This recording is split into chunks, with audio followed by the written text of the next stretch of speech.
Dear student, good morning all of you. प्रतियोगिता संसार में आप सभी का स्वागत है। आज का हमारा अध्ययन विषय है आर्थिक भूगोल और इसमें हम अध्ययन करेंगे इंडस्ट्री यानी कि उद्योग। इस क्लास में हम उद्योग के अर्थ, प्रकार और उसके अवस्थिति के कारण यानी कि लोकेलेशन फैक्टर ऑफ इंडस्ट्री ये अध्ययन करेंगे। तो चलिए सबसे पहले हम अध्ययन करते हैं उद्योग के अर्थ।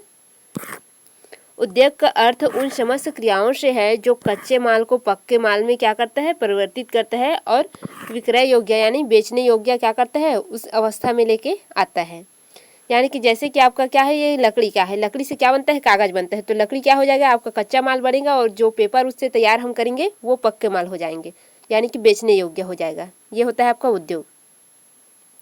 सरल शब्दों में उद्योग वस्तुओं में रूप उपयोगिता प्रदान करता है। यानी कि वस्तु क्या है, एक लकड़ी हो गया, हम लोग अभी एग्जाम्पल के तौर पर लिए हैं। अब उस लकड़ी को क्या करेंगे, एक रूप प्रदान करेंगे। कौन से रूप, कागज का। फिर इससे क्या होगा, उसका उपयोगिता बढ़ गया, क्योंकि जितने भी पढ़ने वाले विद्यार्थी हैं, शिक्षक शिक्षार्थी हैं, सभी क्या करेंगे, उसको खरीदेंगे, तो उसका उपयोगिता क्या होगा, बढ़ गया। तो उद्योग क्या करता है, एक वस्तु को उपयोगिता प्रदान करता है, वही क्या है, उद्योग है। उपलब्ध प्राकृतिक कच्चे पदार्थ से उत्पादक अथवा उपभोक्ता पदार्थों का निर्माण करना ही उद्योग है। जो प्रकृति में उपलब्ध कच्चे पदार्थ है उनका क्या करना, उत्पादन अथवा उपभोक्ता पदार्थों का निर्माण करना उद्योग कहलाता है। यानी कि प्रकृति में जितने भी प्रकार के आपको पदार्थ मिल रहे हैं वो क्या है, कच्चे रूप में है। अब उसको हम क्या करते हैं, उपभोक्ताओं तक पहुंचाने के लिए उसको पक्के रूप में क्या करते हैं, परिवर्तित करते हैं, तो वही क्या कहलाता है, उद्योग कहलाता है। उदाहरण के लिए यदि कोई व्यक्ति कपड़ा बनाता है, सीमेंट बनाता है अथवा बिस्किट तैयार करता है, तो क्या करता है, उसके उद्योग को हम उपभोक्ता पदार्थों का निर्माण कहेंगे, क्योंकि वो उससे क्या होता है, जो व्यक्ति होते हैं वो क्या करते हैं, उसे सीधे खरीदते हैं। सीमेंट को भी वो घर बनाने के लिए सीधे खरीदेंगे, कपड़ा को भी पहनने के लिए सीधे खरीदते हैं, बिस्कुट को भी खाने के लिए सीधे खरीदते हैं। तो ये क्या है, उपभोक्ताओं द्वारा प्रत्यक्ष रूप से उपभोग किए जाने वाले पदार्थ है। तो ये क्या है, ये भी आपका उद्योग है, एक प्रकार का उपभोक्ता उद्योग। किंतु यदि जो व्यावसायिक मशीन है, उपकरण है, उनका निर्माण करता है, जिनका उपयोग कपड़े तैयार करने में, सीमेंट या बिस्कुट तैयार करने में किया जाता है, यानी कि उनकी मशीन, उन पदार्थों को निर्माण करने वाले मशीन, तो इसे पूंजीगत उद्योग कहते हैं। यानी कि उसमें पूंजी लगाना पड़ता है, तब जाके क्या होता है, वो उद्योग खड़ा होता है। ये होता है आपके उद्योग के उदाहरण। यानी कि उद्योग क्या है, कच्चे माल को पक्के माल में परिणित करने की एक प्रक्रिया है या उसे उपयोगिता प्रदान करने वाली एक प्रक्रिया है। फिर हो गया आपका उद्योग के प्रकार। अब तो अर्थ हो गया, अब उद्योग के प्रकार देख लेते हैं।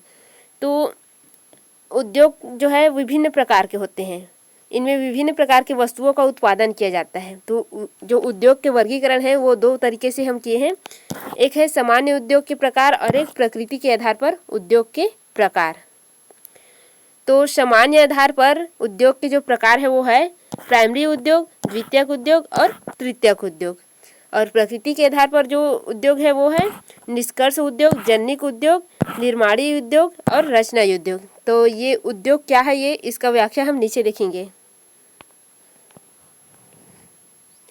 आप स्क्रीन बड़े करके देखेंगे तभी आपको अच्छे से दिखाई देगा। सामान्यतः उद्योगों को निम्न 3 वर्गों में विभाजित किया जा सकता है। सामान्य दृष्टिकोण से अभी हम अध्ययन करेंगे, यानी कि सामान्यता आधार पर उद्योग जो है 3 प्रकार के हम बताए हैं, वो कौन कौन से हैं उनका व्याख्या करेंगे। फर्स्ट है प्राइमरी उद्योग।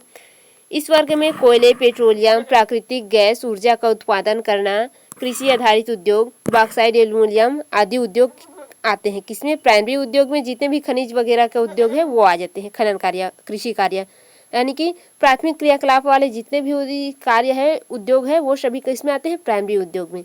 फिर है द्वितीयक उद्योग। इस वर्ग में भारी उद्योग सम्मिलित किए जाते हैं, जैसे कि भारी मशीनें का तैयार करना, इंजीनियरिंग उद्योग, धातु उद्योग, पोत निर्माण, ऑटोमोटिव, केन, बिजली उत्पादन, प्लास्टिक उत्पादन, पुस्तक प्रकाशन, ये सभी क्या है, द्वितीयक सेकेंडरी उद्योग कहते हैं इसे, मतलब द्वितीय स्तर के उद्योग हैं, इसमें सभी उत्पादन कार्य करते हैं। फिर है तृतीयक उद्योग। इस वर्ग में व्यापार, वाणिज्य, दूरसंचार, मनोरंजन, शिक्षा, पर्यटन, प्रकाशन, जो प्रशासनिक कार्य है, शोध है, खोज है, इन सभी को तृतीयक उद्योग के अंतर्गत रखते हैं। तो ये क्या है, सामान्य दृष्टिकोण से जो उद्योग है वो 3 प्रकार से बांटा गया है, प्राथमिक, द्वितीयक और तृतीयक। अब हम देखते हैं प्रकृति के आधार पर जो उद्योग है उनका वर्गीकरण।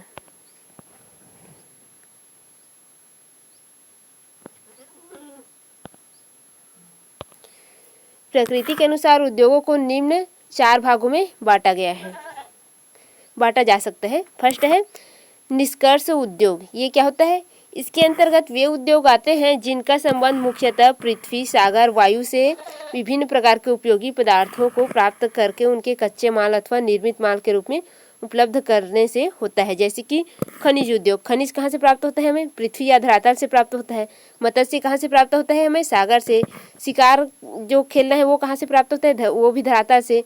जंगल साफ करना ये सभी क्या है? वायु के द्वारा होता है। जैसे कि आग लगा देते हैं तो क्या होता है? पूरा फैल जाता है, जंगल साफ होता है। ये क्या है? ये सभी जो उद्योग है ये क्या है? निष्कर्ष उद्योग है। इससे एक निष्कर्ष निकल के आता है। फिर है जनिक उद्योग। ये जनिक उद्योग क्या होता है?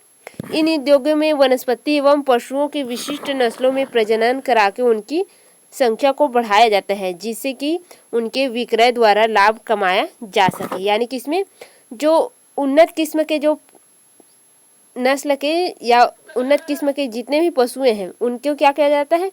उनकी व्यवसाय की जाती है, उनके उद्योग की जाती है, उनके जनसंख्या को बढ़ाया जाता है और उनसे बेचकर लाभ कमाया जाता है। ये होता है आपका जनिक उद्योग। यानी कि इसमें प्रजनन करवाया जाता है, इनमें कृत्रिम प्रजनन ये होता है। जैसे कि मुर्गी पालन हो गया, मत्स्य पालन, मवेशी प्रजनन, यानी कि आपके जितने भी गाय पशु वगैरह है, भेड़ बकरी, ये सभी क्या है? इस क्षेत्र में आते हैं। उनके नस्ल सुधार कंपनियां तैयार की जाती है। इसमें पौधे भी है, ये भी जैविक है। इनमें भी विभिन्न प्रकार के नस्ल के पौधे क्या की जाते हैं? उत्पादित किए जाते हैं। ये सभी इसी क्षेत्र में आते हैं। जो कंपनियां होते हैं वो क्या करते हैं? जो पशु हैं, पौधे हैं, उनकी जो उत्तम किस्म के नस्ल हैं उनको क्या करते हैं? उत्पादित करते हैं। उनकी जो प्रजनन क्षमता है उनको बढ़ाता है और उनकी संख्या को बढ़ाता है। ये होता है जनिक उद्योग। फिर है निर्माणी उद्योग, यानी कि मैन्युफैक्चरिंग इंडस्ट्री। इससे अभिप्राय ऐसे उद्योगों से है जिनमें कच्चे माल द्वारा निर्मित माल तैयार किया जाता है। यानी कि जो कच्चे माल है उनको क्या करते हैं? पुनः उत्पादित करते हैं। जैसे कि कपास से कपड़े बनाना है, आपके जो पटसन है उससे जूट बनाना हो गया, आपके जो गन्ने हैं उससे चीनी बनाना हो गया, गुड़ शक्कर बनाना हो गया, लुगदी से क्या बनाना? कागज़ बनाना हो गया। फिर लकड़ी से फर्नीचर, कागज़ और लोहे से इस्पात बनाना, ये सभी क्या है? आपके निर्माणी उद्योग है। तो ये आपके निष्कर्ष उद्योग, जनिक उद्योग, निर्माणी उद्योग हो गया। अब आता है रचनात्मक उद्योग। ये क्या है? Construction industries. इस श्रेणी में उद्योगों में कौन कौन से आते हैं? सड़कें बनाना, पुल बनाना, नहरें बनाना, ये सभी क्या है? रचनात्मक उद्योग है। यानी कि इसमें हम रचना करते हैं। स्कूल वगैरह बनाना, यानी कि जितने भी रचना करने वाला कार्य है वो इसमें आता है। उत्पादन करने वाला ये निर्माणी उद्योग में, और जो प्रजनन वाला जो कार्य है, नस्ल सुधारना, ये सभी कंपनी पौधों उत्पादित करना, ये सभी कहाँ था? जनिक में आ जाता है। निष्कर्ष उद्योग में आपके जितने भी खनिज है, मत्स्य है, शिकार करना है, मतलब कि प्राथमिक स्टैंडर्ड के जो उत्पादन है और खनन वनन कार्य है वो सभी इसमें आ जाते हैं। तो ये हो गया आपके 4 प्रकार की प्रकृति के आधार पर। तो आपका उद्योग के प्रकार भी कंप्लीट हो गया। अब हम देखते हैं उद्योगों का अवस्थितीकरण के कारण, यानी कि लोकेशन फैक्टर ऑफ इंडस्ट्रीज। तो उसके कौन कौन से कारण हैं लोकेशन फैक्टर ऑफ इंडस्ट्रीज के, वो देख लेते हैं। आपसे हम बार बार बोल रहे हैं कि स्क्रीन थोड़ा बड़ा कर लेंगे, क्योंकि पोर्ट्रेट करते हैं तो इसमें थोड़ा हमको ज़्यादा दिक्कत आता है, इसलिए हम इसे चलो। विभिन्न उद्योग अलग अलग स्थानों पर लगाए जाते हैं। किसी भी कारखाने की स्थापना भौतिक, आर्थिक, सामाजिक तथा सांस्कृतिक कारणों को ध्यान में रखकर की जाती है। उद्योगों की स्थापित करने की कारक निम्न प्रकार से हैं। यानी कि उद्योगों की जो अवस्थिति के कारक है, फैक्टर्स है, वो कौन से हैं? ये इस प्रकार से हैं। फर्स्ट है कच्चे माल की उपलब्धि। हम उद्योग वहीं पर स्थापित करेंगे जहाँ पर हमें हमारे उद्योग के लिए कच्चे माल प्राप्त होगा। जैसे कि हमें क्या करना है? कपड़े का उद्योग करना है हमें, तो हमें कच्चे माल चाहिए कपड़े बनाने के लिए। तो कच्चे माल कहाँ से मिलेगा? हमें कपास से। तो जिस क्षेत्र में कपास की खेती होगी उस क्षेत्र में क्या होगा? हमें उद्योग लगाएंगे तो बहुत ज़्यादा फायदा होगा, क्योंकि हमें वहाँ सस्ते में मिलेगा हमारा कच्चा माल। इस प्रकार से क्या है? कच्चे माल क्या है? उद्योगों की स्थापना की एक महत्वपूर्ण कारक है। जैसे कि आपकी जो गुजरात वाला क्षेत्र है वहाँ पास कपास क्या होता है? अधिक होता है।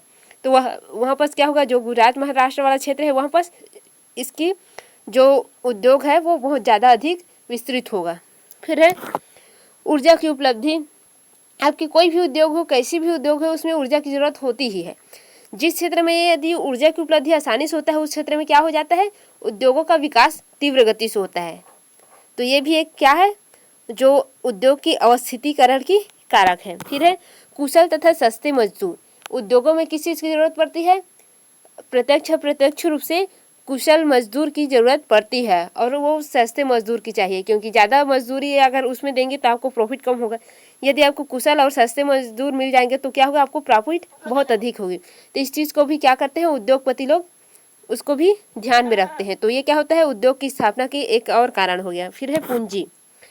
जहाँ पर पूंजी का निर्वाह अधिक होता है वहाँ पर क्या होता है, उद्योगों की स्थापना अधिक होती है और उद्योगों की वृद्धि भी होती है। तो पूंजी भी क्या है, बहुत ही महत्वपूर्ण कारक है। फिर है उद्योगपति जो जोखिम उठाने की क्षमता रखता हो। ये भी क्या है, जो उद्योगपति क्या करेगा, जोखिम उठाने की क्षमता रखेगा, वो कहीं भी उद्योग को स्थापित कर सकता है। तो उद्योग की अवस्थितीकरण की एक और कारण क्या होगा, उद्योगपति की जोखिम उठाने की क्षमता, कि उसमें कितनी क्षमता है उद्योग को स्थापित करने की। ये फिर है बाजार। तो अब उद्योग तो आप स्थापित कर लिए, माल भी उत्पादित कर लिए, अब माल को उत्पादित किए हुए माल को बाजार भी चाहिए उसको बेचने के लिए, निर्यात करने के लिए। तो इसमें क्या, जो घरेलू माल है या अंतर्राष्ट्रीय है उसको क्या करना, तो आपको अच्छे बाजार केंद्र भी चाहिए। यदि आपके नज़दीक में बाजार केंद्र है तो आपको क्या होगा, प्रॉफिट अधिक मिलेगा, क्योंकि आपको जो उसको पहुंचाने का जो कार्य है वो क्या हो जाएगा, सस्ते में हो जाएगा। तो इस सभी बाजार को भी देखा जाता है कि कहाँ तक हमारा जो आय है वह प्राप्त कहाँ कहाँ से हो सकता है। फिर है प्रबंधन क्षमता, यानी कि जो आपकी उद्योग है उसकी प्रबंधन क्षमता, जिस क्षेत्र में प्रबंधन उसके लिए अच्छी होगी, औद्योगिक क्षेत्र के लिए उसके लिए कानून अच्छी होगी, उस क्षेत्र में क्या होगा, उद्योग का विकास बहुत अधिक होता है। फिर है जलवायु। उद्योग की स्थापना के लिए जलवायु ही महत्वपूर्ण कारक है। यदि आपका जो उद्योग है वो सीमेंट उत्पादन हो गया, सीमेंट का उद्योग कर रहे हैं, और यदि आपका जलवायु जो है नम वाली क्षेत्र हो गया, तो नम वाले क्षेत्र में क्या होता है, सीमेंट जो है जम जाता है, पानी पड़ते ही क्या होता है, आपका सीमेंट वो जम जाता है। तो आपको ऐसे क्षेत्र चुनना है सीमेंट के लिए जिस क्षेत्र में क्या हो, नमी वगैरह बहुत कम हो, शुष्क हो क्षेत्र। तो उसमें क्या होता है, जो सीमेंट वगैरह होता है वो नहीं जमता। तो जलवायु ही क्या है, महत्वपूर्ण कारक है। फिर है राजनीतिक स्थिरता। आप जिस क्षेत्र में उद्योग स्थापित करना चाहते हैं, यानी कि उद्योग की जो अवस्थितीकरण है उसको भी राजनीतिक स्थिरता प्रभावित करती है। क्या है, जिस क्षेत्र में यदि राजनीतिक में उलट पुलट हेरफेर ज़्यादा होता है उस क्षेत्र में क्या होता है, भ्रष्टाचारी अधिक होती है। तो उद्योग स्थापित करने पर क्या होता है, आपसे बहुत सारे टैक्स वगैरह लेते रहते हैं, उद्योगपतियों से कर वगैरह लेते हैं। तो इससे क्या होता है, जो उद्योग होता है वो नष्ट हो जाता है या उद्योग कहीं और स्थानांतरित हो जाता है। तो ये जिस क्षेत्र में यदि राजनीतिक स्थिरता अधिक रहता है वहाँ पर क्या होता है, उद्योगों की स्थापना लगातार होती है और वृद्धि होती है इसमें। तो उद्योगों की जो स्थानीयकरण है उसकी एक प्रमुख कारण क्या है, राजनीतिक स्थिरता भी है। फिर है मूलभूत सुविधाएं, जैसे कि बिजली, पानी, सड़क, ये उद्योग की महत्वपूर्ण सुविधा होनी चाहिए। जिस क्षेत्र में ये मूलभूत सुविधाएं आसानी से उपलब्ध हो जाती है उस क्षेत्र में उद्योगों का विकास बहुत तीव्र गति से होता है।